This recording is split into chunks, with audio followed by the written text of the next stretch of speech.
Hello बच्चों, तो आप सभी ने बिहार बीएससी नर्सिंग का एग्जाम दिया है और बहुत ही जल्द आपका रिजल्ट भी आ जाएगा। लेकिन रिजल्ट आने से पहले बच्चे परेशान इसलिए हैं कि कितना कट ऑफ जा सकती है, कितने नंबर पे एडमिशन होगा, कितना क्वेश्चन मेरा सही होता तो मुझे जो है सीट मिल जाएगी गवर्नमेंट कॉलेज की। तो पहले तो मैं आपको ये बता दूं कि जो बिहार है वो कट ऑफ यानी आपका नंबर जारी नहीं बल्कि आपका रैंक जारी करता है और उसी के आधार पर एडमिशन होता है।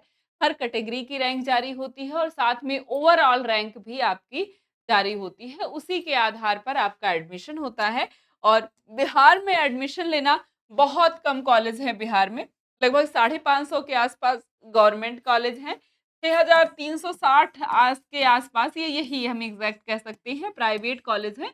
और अभी तो कॉलेज कुछ बढ़े नहीं है और 550 के आसपास जो है एग्जैक्ट मुझे याद नहीं आ रहा, 550 के आसपास हम मान सकते हैं लगभग है। ठीक है, 550-60 ऐसे ही हैं गवर्नमेंट कॉलेज।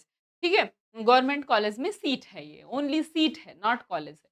ठीक है, तो इस जगह पे जा करके एडमिशन लेना यानी केवल 6000 बच्चे यहाँ पे इनरोल होते हैं और 6 या 5 अगर हम देखें तो 6-5 आपका हो जाता है 3 9 2 12 और एक और मान लीजिए तो 13,000 यानी 13 साढ़े 13 हज़ार है जिस पे बच्चे एडमिशन लेते हैं और यही टोटल यहाँ पर सीट है। अब रैंक जारी होता है, इसमें अनरिजर्व कैटेगरी की रैंक एक जारी होती है सबकी और एक सबकी कैटेगरी वाइज़ रैंक जारी होती है। यानी एक जनरल रैंक जारी होती है और ये जो होती है सबकी जारी होती है अनरिजर्व्ड रैंक यानी कि अनारक्षित रैंक और दूसरी जो जारी होती है अगर आप ओबीसी से बिलॉन्ग करते हैं, एससी से या फिर बीसी से, ईबीसी से तो आपकी वो रैंक जारी होती है या डीक्यू कोटा से।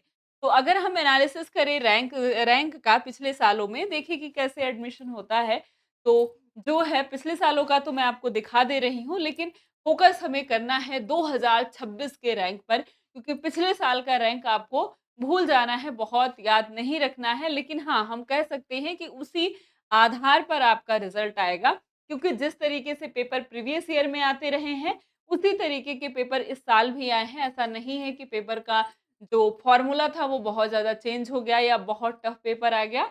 जैसे हर बार आता था वैसे इस बार भी पेपर आया है इसलिए ये कट-ऑफ आपको रैंक दिखा रही हूँ क्योंकि इस साल भी ऐसे ही रैंक आने वाली है क्योंकि जैसा उस साल आता है। जैसे 2023 में आप देख सकते हैं तो अनरिज़र्व कैटेगरी की 1000 तक रैंक गई थी। यानी 1000 नंबर तक जो बच्चे थे उनका जो है एडमिशन ये गवर्नमेंट कॉलेज का मैं रैंक आपको दिखा रही हूँ। ईडब्ल्यूएस में 1500 के आसपास, बीसी में 2000 के आसपास ये इनका क्या है यूआर रैंक है। ठीक है? यानी अनरिज़र्व्ड रैंक है। ठीक है? यूआर रैंक भी कहिए ऐसे ठीक है? तो यहाँ पर ये है। इसके बाद अगर हम बात करते हैं 2024 में तो लगभग यही के आसपास आपकी फर्स्ट और राउंड की और ये जो है ये क्या है?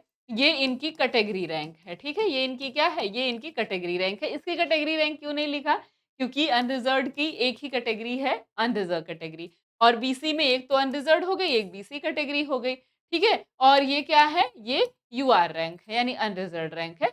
तो हम देखें तो लगभग वही आपका रैंक है 1100 लगभग वही बहुत ज़्यादा डिफरेंस नहीं हुआ है। 25 में देखिए तो आप कहेंगे कि डिफरेंस हो गया है, ये भी क्या है? कैटेगरी रैंक है और इस साल भी जो कि अनरिज़र्व कैटेगरी की जो रैंक गई थी, वो भी लगभग 1500 के आसपास आपकी गई थी, 1000 के आसपास से थी, 1500 तक लास्टली गई थी। ठीक है? तो यानी कि 1000 से 1500 के आसपास गई थी, 1200 के आसपास और ये जो है कैटेगरी रैंक है। यानी यहाँ पर भी देखें तो 600-700 और यहाँ पर भी देखें तो वही हाल है।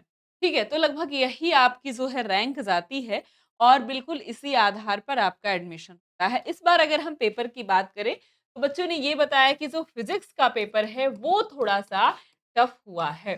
फिज़िक्स का पेपर टफ होने का सेंस है कि इसमें न्यूमेरिकल बहुत ज़्यादा पूछ लिया गया था। इस वजह से शायद नंबर ऑफ क्वेश्चन बच्चे कम सही कर पाए होंगे, माइनस मार्किंग हो गई होगी या जिन्होंने ज़्यादा कर दिया होगा उसका।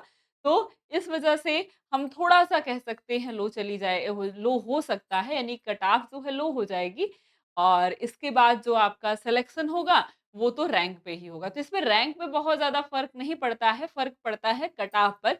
जब भी क्वेश्चन नंबर क्या होते हैं जो है टफ होते हैं क्योंकि हम कट ऑफ की बात करते हैं। अगर 100 क्वेश्चन है बच्चे के पास, तो अगर टफ हो गया तो वो जो है 40 ही क्वेश्चन कर पाएगा, अगर नहीं टफ हो गया, ईज़ी पेपर है, तो वो उसकी जगह 70 क्वेश्चन सही कर सकता है, ठीक है? तो कट ऑफ यहाँ पर इस बार 70 चली जाएगी, इस बार 40 जाएगा, लेकिन जो सीट है आपके पास, वो 565 बच्चों की है। अगर सीट है 565 की तो एडमिशन यहाँ पर 565 का होगा, लेकिन हाँ, ये ज़ाहिर है कि जब 40 बच्चों की जो है यहाँ से नंबर की शुरुआत होगी, तो रैंक थोड़ा-सा यहाँ पर ज़्यादा जाएगी। ठीक है? तो यहाँ पर भी इस साल भी हम ये मानेंगे कि जो रैंक है हमारी, वो लगभग 1200 से लेकर के 1500 के आसपास जो है अनरिज़र्व कैटेगरी की होगी, ठीक है?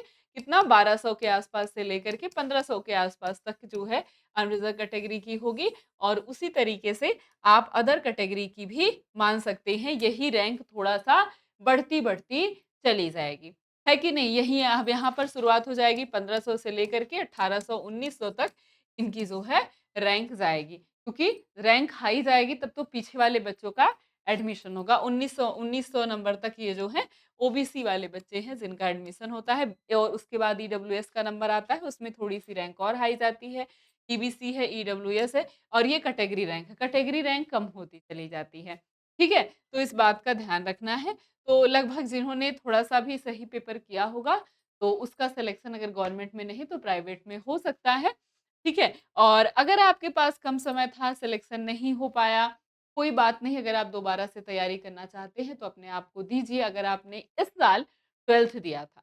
इस साल अगर आपने 12th दिया था 2026 में 3 ही महीने थे आपके पास बेसिकली, लेकिन कुछ केसेस की वजह से सही से पढ़ाई नहीं हुई या अच्छी तरीके से आपने प्रिपरेशन नहीं की या पेपर अच्छा नहीं गया क्योंकि कम समय था, दोबारा से आप तैयारी करना चाहते हैं तो बहुत आसानी से दोबारा से तैयारी में जुट जाइए और इसके लिए आ गया है आपके पास ये यकीन बैच जिसमें आपको पूरा बहुत अच्छे तरीके से सिलेबस कंप्लीट कराया जाएगा, लाइव क्लास होगी, डाउट क्लास होगी, क्लास नोट पीडीएफ मिलेगा, प्रीवियस ईयर क्वेश्चन, पीवाईक्यू आपको चैप्टर वाइज़ सॉल्व कराए जाएँगे, आपको मॉक टेस्ट मिलेगा, ये आपके पास है नंबर।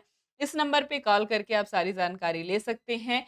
ये सहयोग राशि है 1999 लेकिन पहले 100 स्टूडेंट के लिए यहाँ पर अभी जो फीस चल रही है, वो 999 चल रही है। तो अगर आप एनरोल होना चाहते हैं, तो जल्दी से एनरोल हो जाइए 100 बच्चों के पहले और ज़बरदस्त तरीके से अपनी तैयारी शुरू कर दीजिए। यहाँ पर नंबर दिया गया है और अगर आप डायरेक्ट जुड़ना चाहते हैं तो ये है alpha institute app play store पे जाइए रजिस्टर करिए अपने आप को और यहाँ कैटेगरी पे जाके बीएससी नर्सिंग सेलेक्ट कर लीजिए सेव कर लीजिए और इसके बाद फिर से कोर्स में जा करके आप कोर्स को बाई कर सकते हैं अप्लाई कूपन करिए तो कूपन तो कुछ है नहीं इसके बाद पे ऑनलाइन करना है आपको पे ऑनलाइन करके आप जो है बैच ले सकते हैं जबरदस्त तरीके से दोबारा से आप तैयारी में जुट सकते हैं या इस बार सिलेक्शन हो जाता है आपका, तो उससे अच्छी बात और कुछ हो नहीं सकती है। लेकिन बीएससी नर्सिंग बहुत बेहतरीन, बहुत अच्छा कोर्स है। अगर आप 1 साल में अपने 7 लाख, 8 लाख रुपए बचाने की क्षमता रखते हैं, तो दोबारा से आप तैयारी कर सकते हैं। और अगर फिर वही टाइम पास करना है तो कोई मतलब नहीं, लेकिन अगर आपको लगता है आप तैयारी करके बेहतरीन कर सकते हैं, तो ज़रूर 1 साल अपने आप को दीजिए, तैयारी करिए और बहुत अच्छे तरीके से सिलेक्शन